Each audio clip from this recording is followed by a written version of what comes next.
পর্যটক আমরা রয়েছি চরপেশনের কলমি খেয়াঘাট।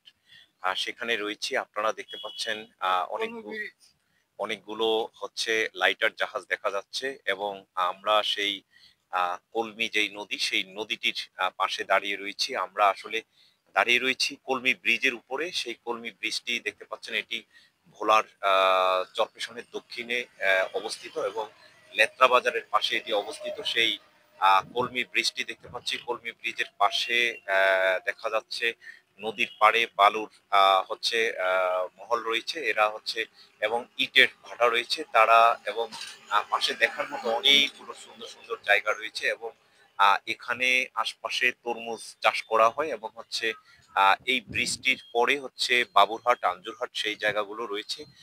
এই জায়গাগুলো দেখার জন্য এবং চরপেশন খামার বাড়ি যেটি, সেই খামার বাড়িতে যাতায়াত করার জন্য এই ব্রিজটি ব্যবহার করা হয়। এই ব্রিজটির উপরে রয়েছে। আপনারা আমাদের যে ফেসবুক পেজ, ইউটিউব চ্যানেলে লাইক, শেয়ার, কমেন্টস করবেন। আর যারা ঘোরার ইচ্ছা করেন তারা চাইলে আপনারা এখানে এসে ঘুরতে পারেন এবং ঘুরে ঘুরে আপনারা এই পর্যটন হচ্ছে এলাকাগুলো আপনারা দেখতে পারেন এবং এইখানে ঘুরে আপনাদের পরিবার সহ আপনারা এবং নদীতে ট্রলার দিয়ে আপনারা চাইলে কিন্তু এখানে ঘুরতে পারেন। তো পর্যটক আমাদের পেজে লাইক, শেয়ার, কমেন্টস করবেন। আমরা কলমি ব্রিজে রয়েছি। কলমি ব্রিজের পাশে রসুলপুর ডিগ্রি কলেজ, তার পাশেই হচ্ছে এই যে ট্যাঙ্কার জাহাজগুলো রয়েছে, ছোট ছোট লাইটার জাহাজ, আর সেগুলো রয়েছে। তো ধন্যবাদ সকলকে।